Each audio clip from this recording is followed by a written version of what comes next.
My parents and sister left my 17-year-old daughter alone in the desert. No water, 115 degrees. She'll be fine, my mother said. She just needed some space, my sister added. I didn't yell. I took responsibility for what happened. The following morning, my daughter was found safe. Then they received the call, and their faces turned completely pale. Let me explain how it began because it wasn't triggered by a heated argument or a big outburst. It started with a simple sound, just a small ping from an app on my phone while I was folding laundry. I almost dismissed it. I thought it was one of those meaningless notifications, the sort that tell you when your child took 5 steps or met a water consumption goal. But this was different. It was a low battery warning from my daughter's emergency smartwatch, Alice's. She is 17, very organized, the type who charges her phone when it still has 72% battery remaining just to be safe. So a fading GPS signal from her device was unusual. It was a warning sign. I immediately called her, but it went straight to voicemail. I kept calling over and over. On the 4th attempt, my hands were trembling with worry. Alice was on a weekend trip with my parents and my sister Claire. They had asked to take the children hiking, just a simple family outing to Arizona. Claire's children, Mason and Chloe, were there as well. Being the eldest at 17, Alice hesitated initially. Her relationship with my family was not perfect, but Claire sent her a message saying, "Let's start fresh. Just us and the kids." My mother had said something similar. "Let's get to understand her more deeply. You could take a break, Rose." I almost said no, nearly refused, but Alice looked at me and asked, "What if they really mean it this time?" So I agreed. After that, I couldn't get through to her, and I received an alert that her watch battery was running low. Naturally, I started creating excuses for myself like any parent might. Maybe there is no signal. Maybe she's just out of range. Maybe the watch fell off and is lying somewhere in the car. Yet I checked the GPS map anyway, and that is when a wave of dread hit me. The spot on the map, Alice's last recorded position, was nowhere near a road or a town or anything familiar.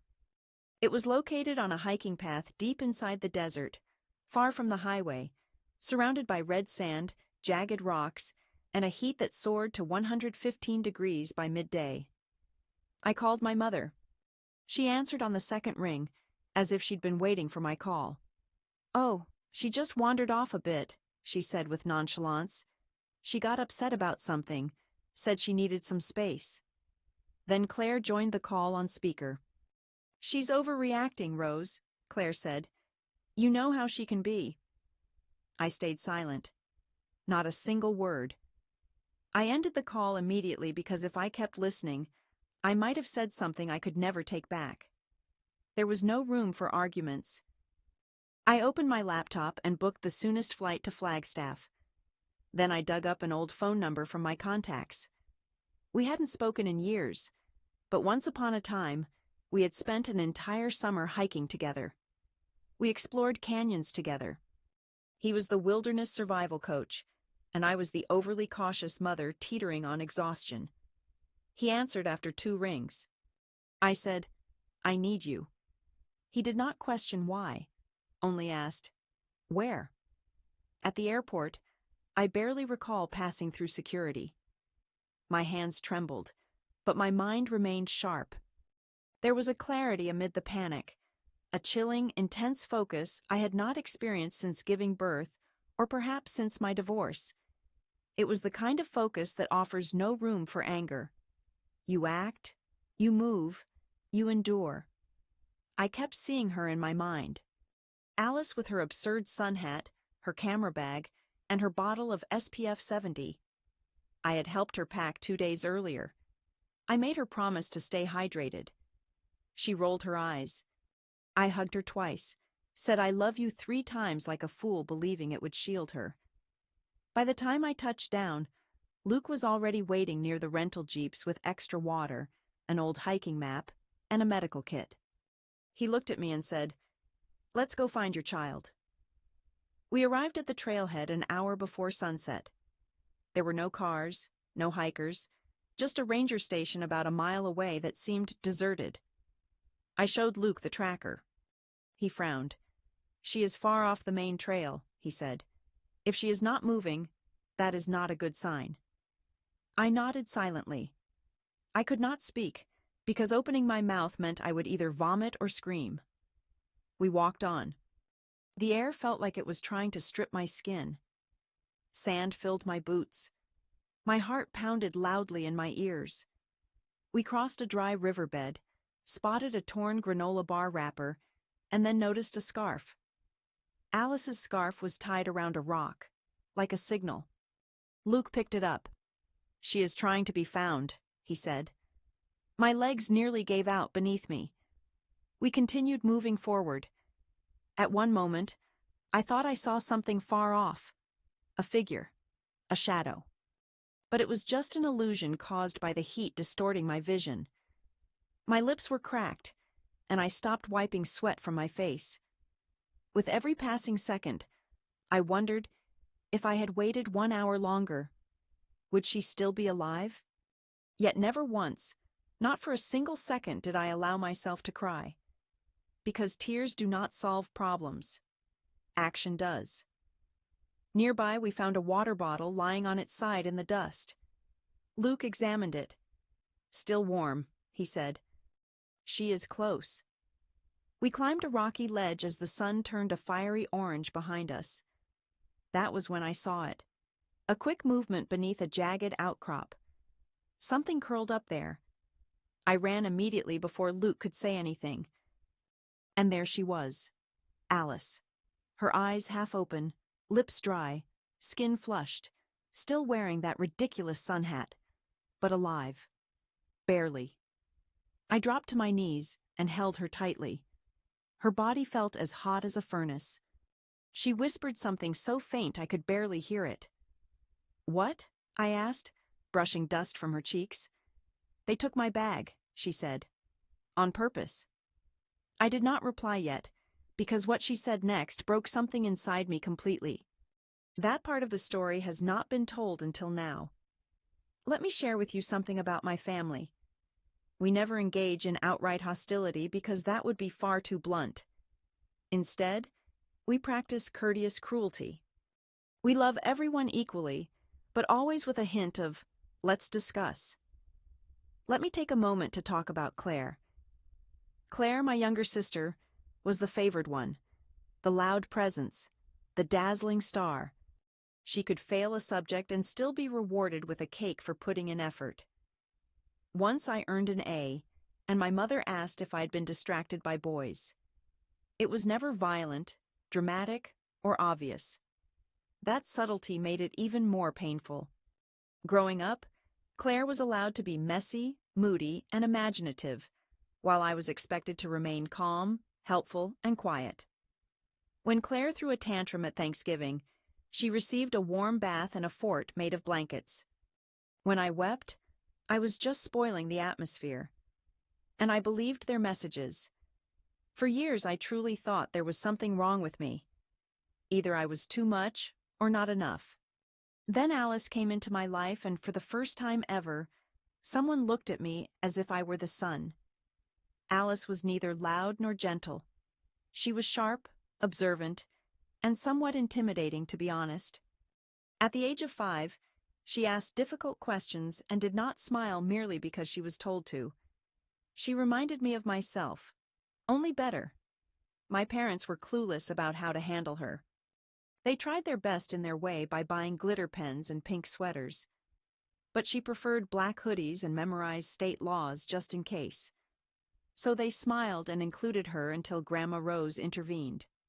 My grandmother Rose is a fearsome woman, the kind who sharpens her own garden shears and still mails letters with a strict hand. Handwritten thank you notes. She is 92 years old. If she asked a tornado to pause until she finished breakfast, it likely would. She connected with Alice immediately. At last she said during their second meeting, "Someone in this family pays attention." They became very close, closer than anyone else in the family. I observed it unfolding but chose not to intervene. It was the only moment I witnessed Alice truly relaxing her defenses. And Rose, she recognized something in Alice that no one else cared to find. Last month, Rose invited me over. Tea, shortbread cookies, and her will placed between us. "Half of all I leave behind will go to Alice," she declared. "The rest will be for Claire's children. Don't argue." I said nothing, not a word for a full minute. I had not requested this, nor had Alice.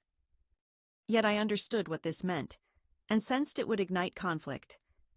Claire discovered this 4 days later. Do not ask me how. My family leaks as fast as a screen door during a hurricane.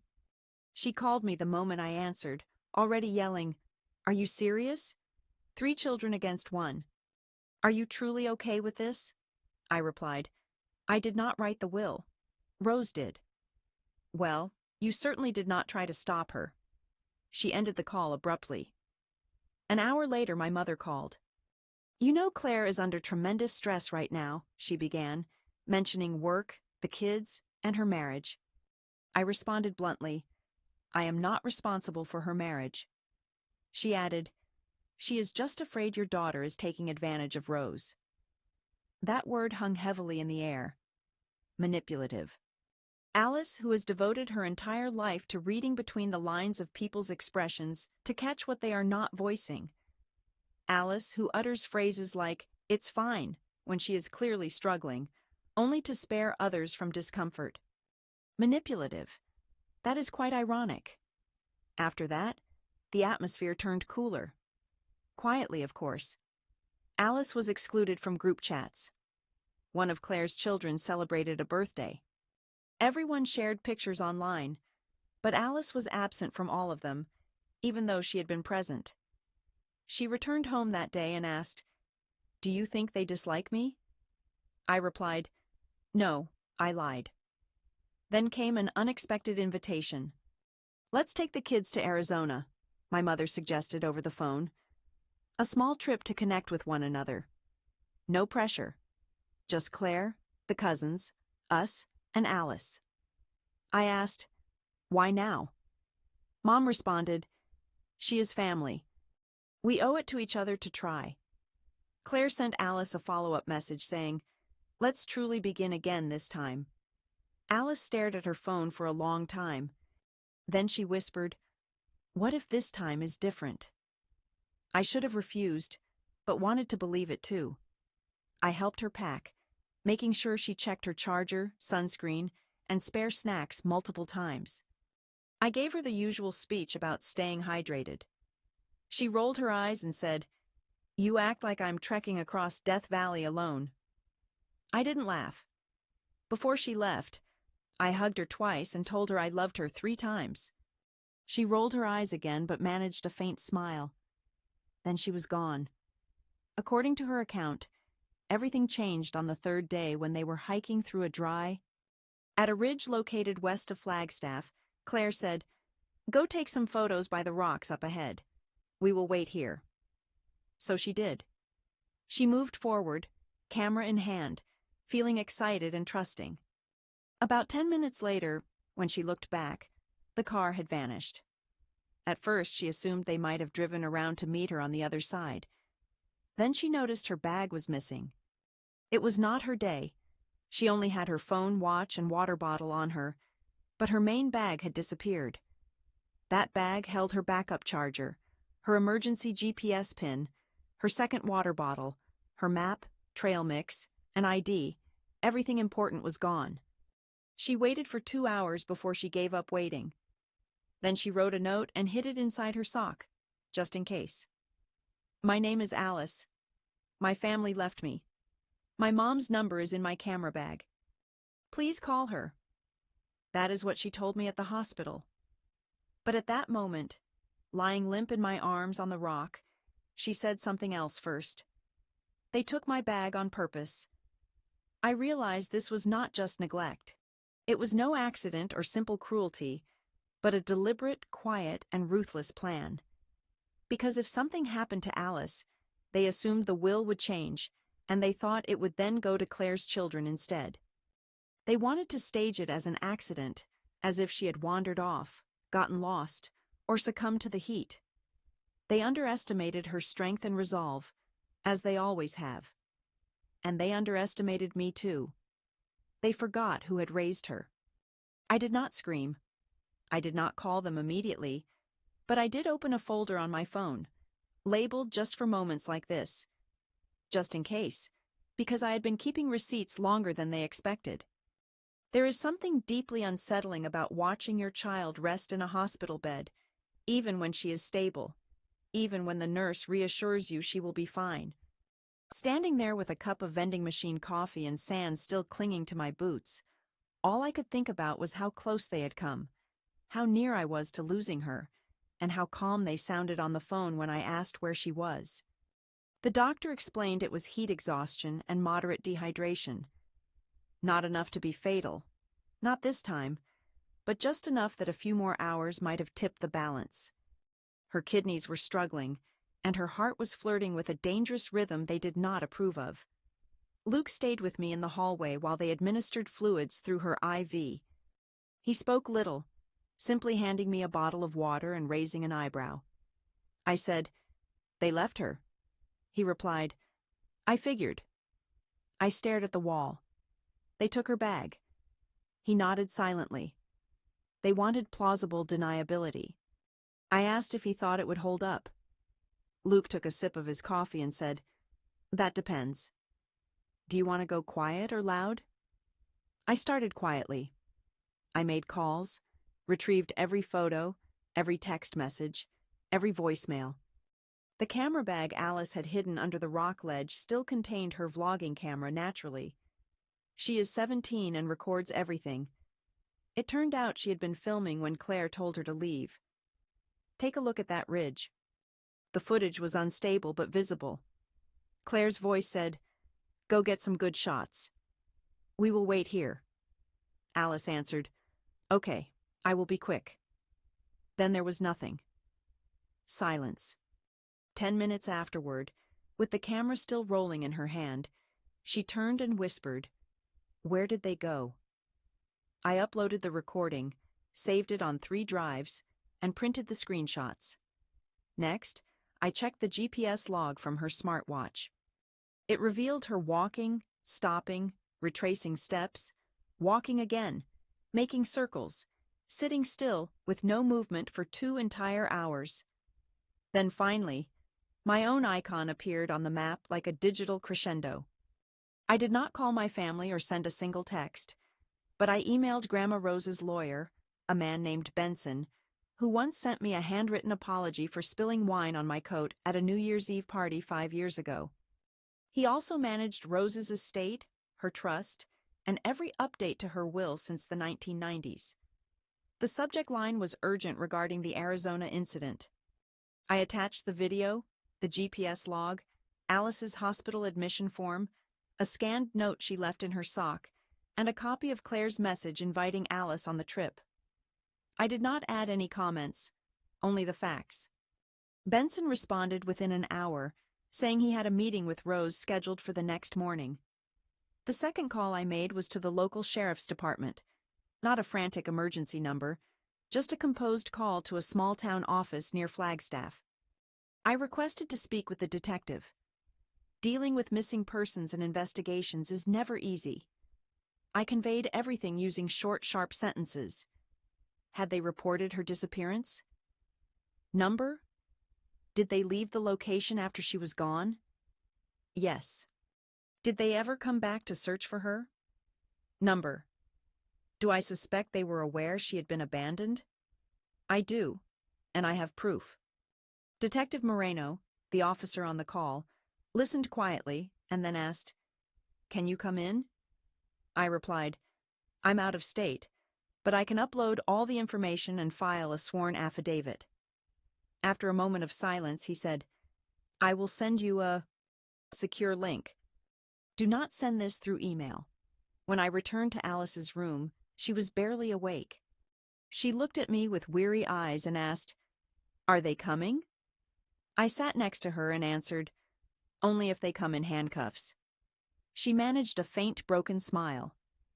By the next day, Alice's voice had fully returned, along with her usual sarcasm.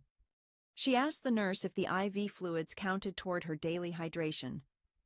Once she was feeling better, she spoke the words I had been afraid to admit. "I don't think they ever planned to bring me back." I did not argue. She then shared the full story in fragments.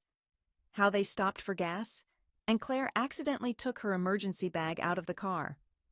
How Claire insisted that she keep her main phone off to charge faster. How her cousins had been told Alice was meeting a friend later, and they would pick her up on the way back. They had planned the entire thing. I asked her if she wanted to report them herself. She replied, "No, I want you to." I answered, "Good, because I already did." That afternoon, I received the first message from Benson. The subject was Arizona incident. He said he spoke with Rose. She had witnessed everything. He advised me to stay available for the next 2 weeks. This situation was not going to stay quiet for long. Then a second message came from Detective Moreno.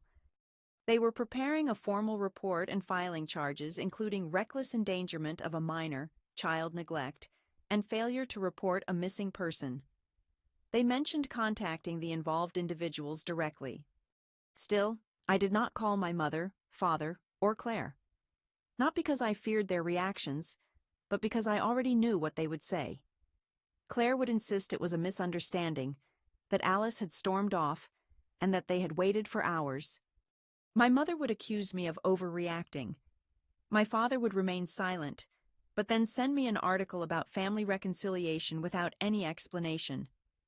I did not want to hear their lies. I wanted their quiet. I wanted others to know the truth before anyone had the chance to twist it. I did not share anything publicly, but I updated my emergency file, the one Rose once called the Family Fallout Binder. It now featured a new tab titled Desert Inside. It contained copies of everything I had sent to Benson and the sheriff, a signed statement from Alice, her hospital discharge documents, and a single sentence I wrote myself. They left her intentionally because she was in the way. The next time I would see my parents, they would not be alone, and they would not be smiling either. There is a unique kind of quiet in a family where everyone waits nervously to see who will break first. This was the exact silence I entered on a Sunday afternoon at my grandmother's property. The brunch was already underway when Alice and I arrived. The table was crowded. Claire sat at the far end, looking overly controlled.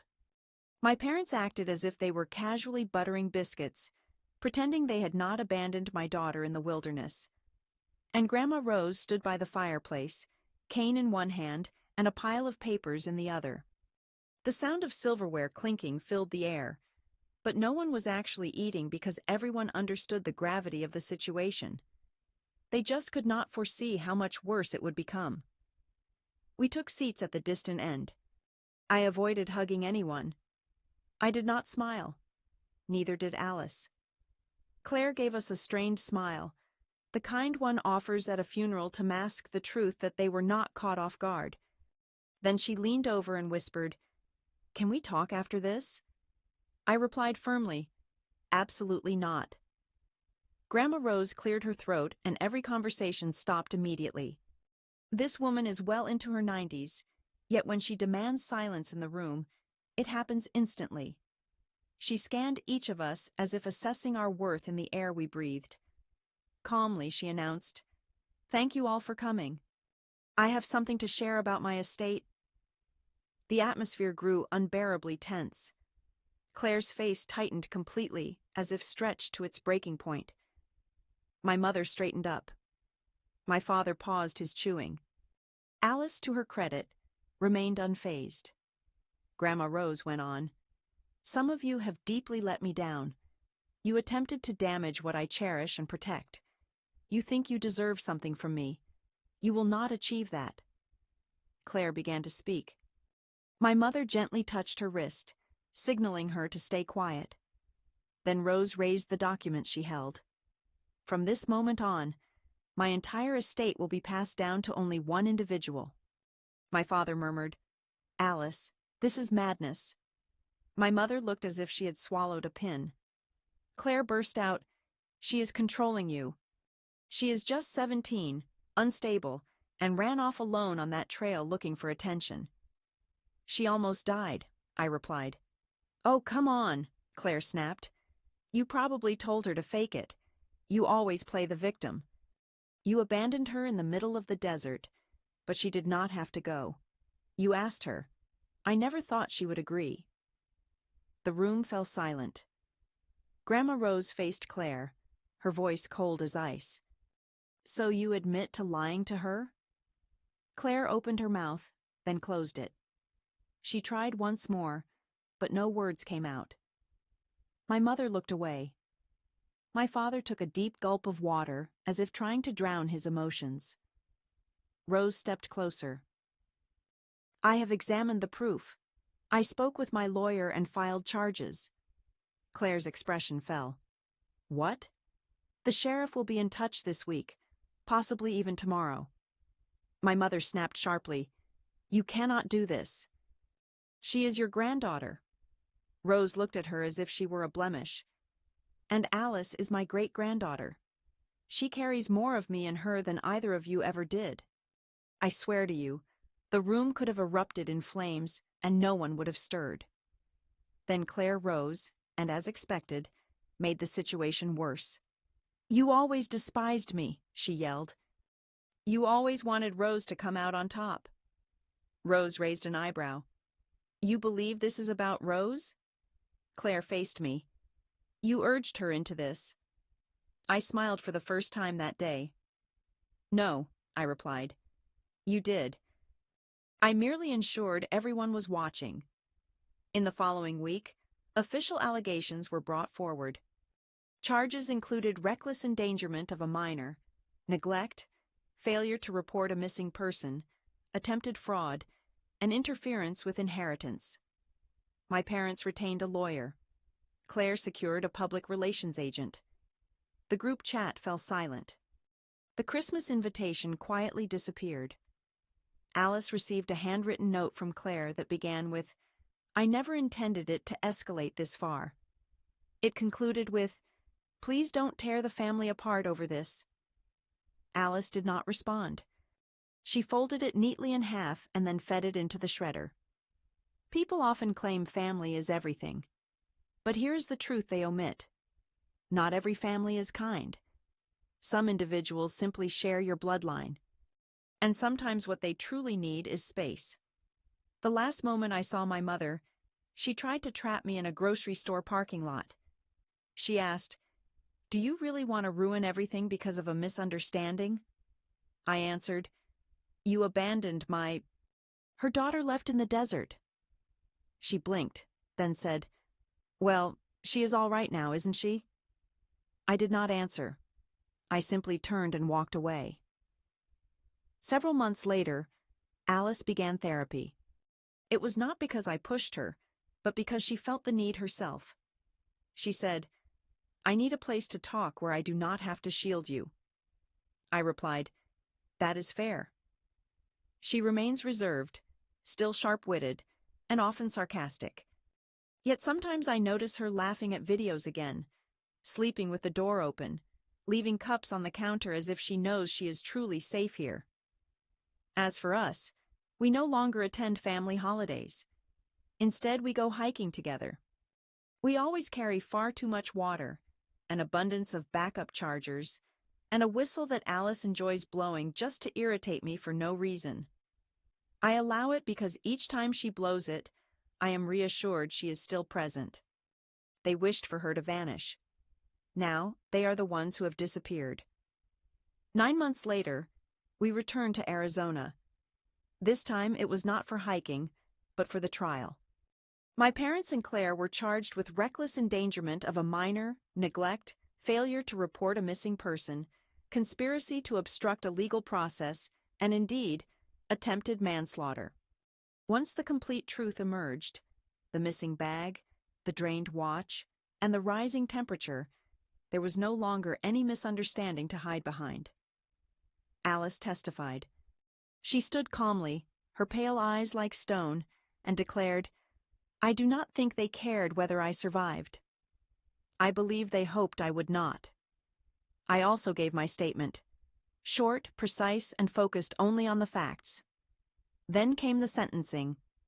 Claire received 9 years without any chance of parole for the first 5. My parents were each given 6 years. The judge clarified this was not a case of neglect. It was a deliberate act of abandonment driven by financial gain. He added that if it were not for the victim's strength and her mother's quick response, this situation could have ended in tragedy. We stepped out of the courtroom into the sunlight. Alice breathed deeply but said nothing. She did not need to. Some victories make a lot of noise, others are silent. This one was lasting. So now I want to hear from you. Did I push things too far or not close enough? Share your thoughts below. And if you're interested in more stories like this, subscribe. Sometimes justice truly is served, and other times it's very personal.